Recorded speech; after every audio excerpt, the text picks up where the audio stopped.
Nesse vídeo, vamos começar a falar sobre integração complexa. A teoria de integral complexa ela é feita para funções complexas. Então, a gente tem que ter uma função complexa e a gente tem que ter também um caminho, que é uma curva no plano complexo. E aí se define qual é a integral da função complexa sobre esse caminho. E isso vem a partir da seguinte definição. Essa aqui é a definição do que é a integral de uma função complexa sobre uma curva. Como que essa definição é feita? Seguindo as mesmas ideias de integrais reais. Primeiro você pega a sua curva e divide ela em pedaços menores. Bom, e o que você vai fazer? Cada pedaço desse daqui você tem o seu ΔZ, que é a diferença entre esses pontos. E você pega um ponto, nesse primeiro intervalo, por exemplo, faz de conta que eu peguei aqui um ponto mais ou menos no meio, que vai ser o seu representante desse intervalo. Então, esse pedaço aqui de verde, de tamanho ΔZ, ele tem um representante que seria um Z asterisco.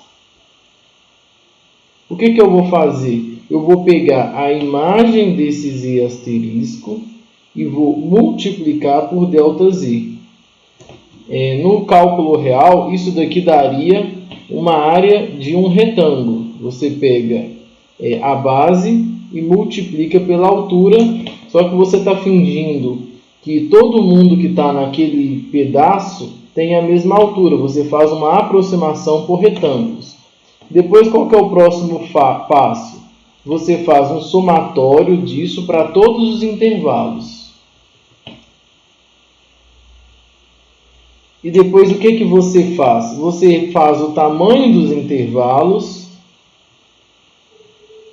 tenderem a zero. Então, esse norma de P aqui, P no caso é partição, né? Porque quando a gente está num pedaço de reta a gente tem intervalos, mas num pedaço de curva a gente chama de partição. Então a gente faz, na verdade, o tamanho das partições tender a zero.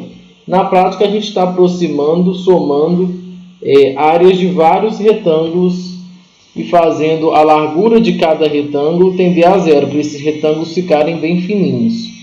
Isso no cálculo real tem sentido geométrico. No cálculo complexo, em variáveis complexas, isso não tem nenhum sentido geométrico. Você só preserva as mesmas ideias. Então, para a gente, isso é uma definição extremamente abstrata, mas que segue padrões da mesma definição para integrais reais sobre uma curva. Bom, então é claro que nós não vamos utilizar essa definição. Essa definição ela é utilizada para demonstrar teoremas e demonstrar propriedades. E as propriedades integrais, basicamente, elas vêm de propriedades de limite e de somatórios. Bom, então o nosso objetivo até o final do curso é ver como calcular essas integrais através de teoremas. O primeiro teorema vai exigir que a nossa função f seja contínua e, além disso, a curva seja suave. Uma curva suave é uma curva sem quinas. Por exemplo, essa curva que eu fiz aqui é uma curva que tem uma quina aqui e uma quina aqui. Então, a curva suave você tem que ter vetor tangente a ela em todos os pontos.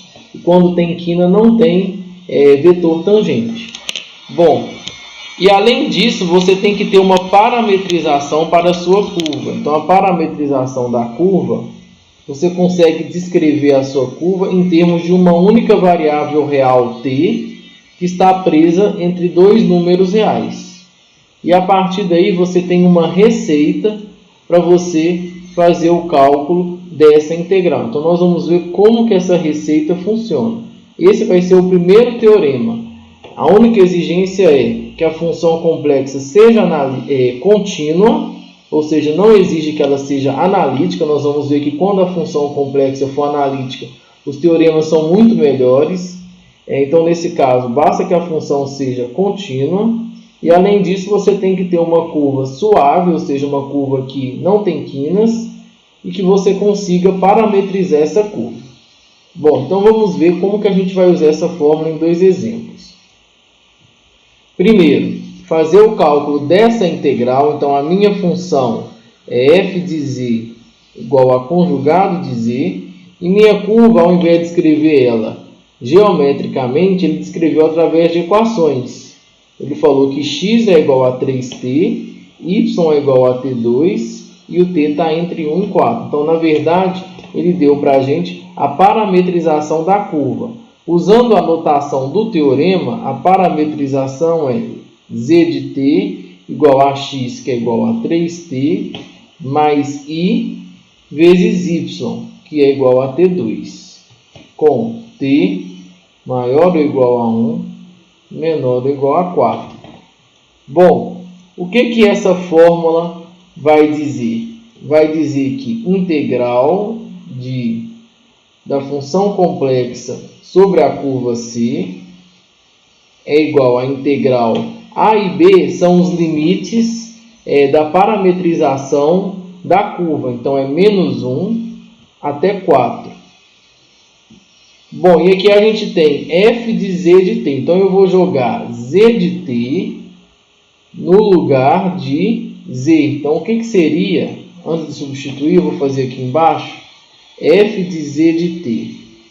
É jogar z de t dentro da função f. Só que f é conjugado. Então, f de z de t é conjugado de z de t, que é igual a conjugado de 3t mais it2, que é igual a 3t menos it2. Então, vai ficar 3t menos it2. Essa parte é o f de z de t. E, além disso, eu vou ter que multiplicar por z' de t. Então, é uma multiplicação por z' de t. Quem é z' de t? Z' de t é eu fazer a derivada dessa função. A derivada com relação a t, e i é considerado como uma constante. Então, vai ficar derivada de 3t é 3, mais i derivada de t2 é 2t. Então, fica 2t. Então, fica 3 mais 2it, tudo isso dt. Então, eu tenho que agora calcular essa integral aqui. Como que essa integral é feita? É feita com uma integral de uma função real na variável t e considerando a letra i como constante. Antes de fazer a integral, vamos melhorar o integrando. Vamos fazer a multiplicação de quem está lá dentro. Vai ficar 9t mais 6 e t2. Isso foi a multiplicação de 3t, vamos dizer assim, vezes 3 e depois 3t vezes 2it. Bom, agora eu vou multiplicar menos i t2 por 3, vai dar menos 3i t2. E por último, menos i t2 vezes 2it. Então, nós vamos ter menos 2i ao quadrado, porque vai ficar i vezes i. t2 vezes t dá t3. Tudo isso dt. Bom, então vamos só melhorar essa expressão integral de menos 1 até 4. 9t. t2 dá para melhorar, porque tem 6it2 menos 3it2 dá 3it2. E lembrar que 2 é igual a menos 1. Então, menos 2 vezes 2 é menos 2 vezes menos 1, que é mais 2t3. Pronto, é essa integral que eu tenho que calcular. Então, vou integrar isso pensando nessa função como uma função real e uma constante. Então, o primeiro passo é achar a antiderivada, Então, é 9t2 sobre 2 mais 3i t3 sobre 3 mais 2t4 sobre 4, tudo isso de 4 até menos 1. Bom, aqui dá para melhorar, né? 3 corta com 3, e aqui o 2 corta com 4, fica 2 ali. Então primeiro eu vou jogar o 4, vai ficar 9 vezes 4 ao quadrado, dá 16 sobre 2, mais i vezes 4 ao quadrado, 4 ao cubo, que é igual a 64, mais 4 à quarta, que é 256, sobre 2. Tudo isso eu vou subtrair de quando eu jogar menos 1. Então, ter 9 vezes menos 1 ao quadrado, menos 1 ao quadrado é igual a 1, então dá 9 meios. Mais it3, menos 1 elevado a 3 dá menos 1, então vai ficar menos i. E por último, joga o menos 1 no lugar de t, vai ficar 1 sobre 2, mais 1 sobre 2. Bom, agora é fazer conta, né? 16 eu vou cortar com 2, 9 vezes 8 é igual a 72, mais 64i, mais 128, menos 9 meios, mais i, e menos meio. Bom, agora é fazer conta disso daí. O resultado dessa conta eu já fiz essa questão, vai dar 195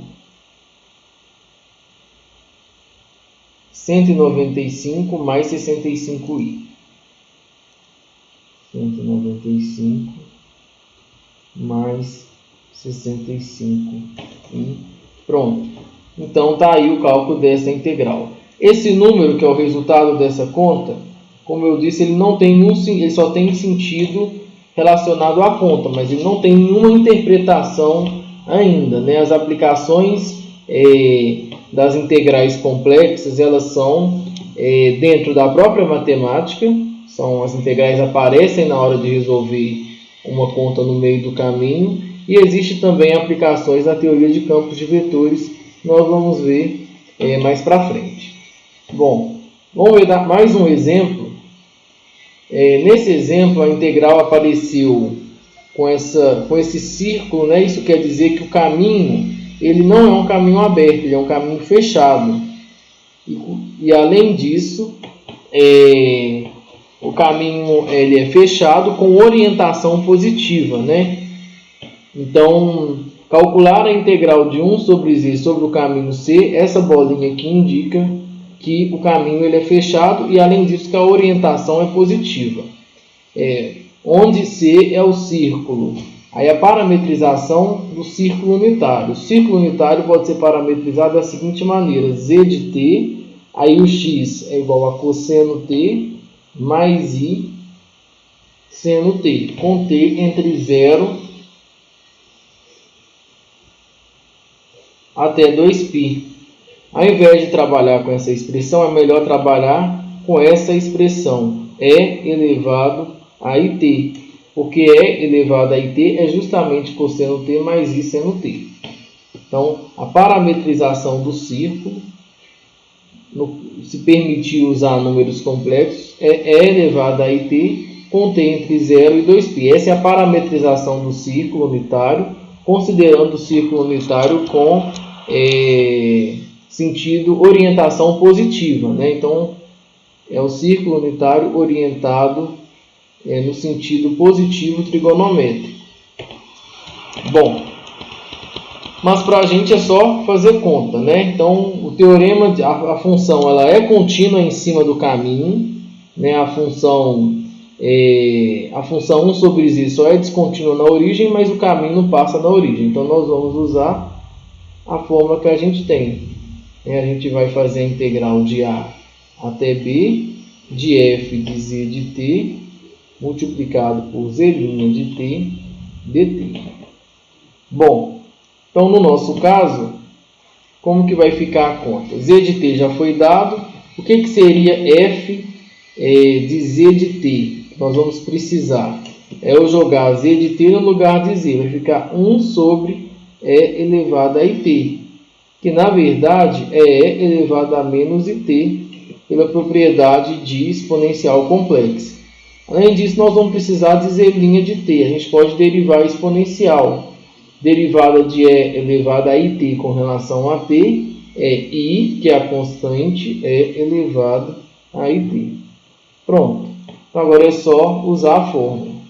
Integral de f de z em cima da curva c dz. Está faltando dz aqui. Está faltando dz aqui também. Bom, é igual a integral de 0 até 2π, f de z de t, que é elevado a menos it, multiplicado por z' de t, que é igual a i, é elevado a it. Bom, dt. Só que é elevado a menos it vezes e elevado a it dá e elevado a 0, que é igual a 1. Então, a gente tem que a integral de 0 a 2π de i dt. Bom, i é uma constante, então é simplesmente it de 2π até 0, que é igual a 2πi. Então, está feito aí a integral que foi pedida. Então, dei dois exemplos de como usar essa fórmula. Essa vai ser a fórmula, vamos dizer assim, mais básica que a gente tem, porque ela só exige continuidade da função. Bom, para a gente finalizar, vamos ver algumas propriedades das integrais, agora que a gente já sabe pelo menos como é que faz a conta de algumas. Então, o teorema que determina as propriedades vai só exigir que as funções sejam contínuas e que C seja uma curva suave. Bom, então, basicamente, a primeira propriedade diz que constantes podem sair fora da integral. Então, integral de uma constante vezes uma função é a constante vezes a integral. Além disso, a propriedade relacionada à soma, né? A integral da soma é a soma das integrais. Você pode separar as suas integrais através de soma. Bom, a propriedade 3 é interessante, vai dizer o seguinte: se a sua curva não for suave, mas for suave por partes, o que isso quer dizer? Ela for junção de curvas suaves, por exemplo, isso daqui é C1, C2, C3. Mas toda a sua curva ela não é suave, porque ela tem quinas. Essa é uma quina e essa é outra quina. Porém, apesar dela ter quinas, a gente diz que ela é suave por partes, porque ela é uma união, é uma junção de curvas que não têm quinas. É juntar C1 com C2 com C3. E o teorema vai dizer que se você quiser calcular a integral em cima da curva inteira, basta você calcular a integral em cima da curva C1, somar com a integral em cima da curva C2 e somar com a integral em cima da curva C3. Então, esse teorema é um teorema muito bom, porque muitas vezes a nossa curva ela pode ser, por exemplo, um polígono, que é um quadrado ou um triângulo. Né? E aí a gente vai dividir cada lado do quadrado considerando como uma curva suave, e é possível fazer a conta usando o teorema que a gente usou lá em cima. Bom, e a última propriedade, que também é uma propriedade análoga para cálculo de integrais reais sobre curvas, que vai dizer que se você inverte a orientação da curva, o que acontece é que você ganha a mesma integral, só que com um sinal de menos. Então, inverter a orientação da curva, que é fazer a integral sobre menos c, dá na mesma de você simplesmente trocar o sinal da integral que é calculada sobre c. Então, essas são propriedades das integrais. Então, no próximo vídeo nós vamos evoluir mais. Nós vamos ver como que a condição de ser analítica facilita o cálculo de integrais.